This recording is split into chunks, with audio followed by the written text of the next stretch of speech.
but so just to clarify, you believe that this is in the Bible. This is laid out in the Bible, that man shall not sleep with man, and so therefore... Well, it's also repeated throughout the New Testament as well. In the book of Matthew, Jesus reaffirms the biblical standard for marriage. Okay, so I'm going to make two very, very quick points. So the first, so if we look at the Old Testament in isolation, just to start off with, as an example. So let's look at Exodus 35:2, which suggests that if you work on the Sabbath, you should be put to death. If you look at Leviticus 11:7, it suggests that if you have pork, you should be put to death. Let me finish, I'll be done. If you plant two crops side by side, you should be stoned by your entire village. If you wear a suit, which you are wearing now, that contains two different fibers intertwined into the same jacket, you should be burned at the stake by your own mother. Now, following that rationale, in Leviticus 18:22, and it states that man shall not sleep with man, why aren't we burning ourselves at the stake as well? Why aren't we stoning ourselves to death?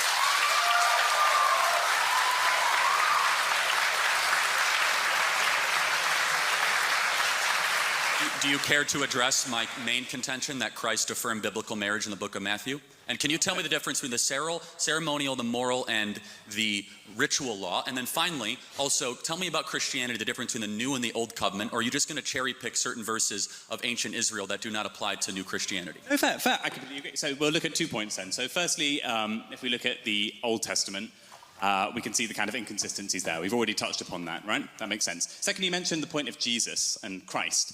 He never mentioned anything to do with homosexuality at all.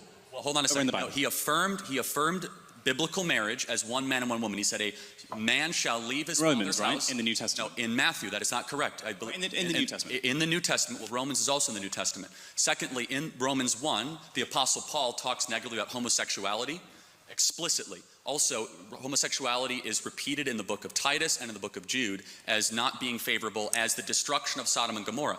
Not even talking about the Old Testament verses. There are 3 types of the 613 Levitical laws. And you know, of course, in your own way, cherry pick some of them. We do not live under the ceremonial. We do not live under the ritual.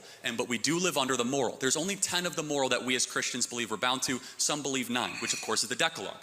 And so none of those that you mentioned we as Christians believe that we live under. However, we do look at what Christ articulated as the biblical standard of marriage. And we can also look to church tradition for this as well. And the church has had a tradition for well over 2,000 years. Even myself as a Protestant acknowledges that tradition is marriage between one man and one woman. And fair point. But, okay, say we put aside the Old Testament for now. We'll put that aside and the inconsistencies there, and we'll look purely at the New Testament, following your rationale, okay? Now, when you say that Christ lays specifically, and the New Testament states specifically that man shall not sleep with man, I'd like to point out a linguistic error on that point. I did not say that. I said the biblical marriage was affirmed, and then Romans 1 did talk negatively about the action of homosexuality. But ultimately, that affirmation comes from 8 lines in there that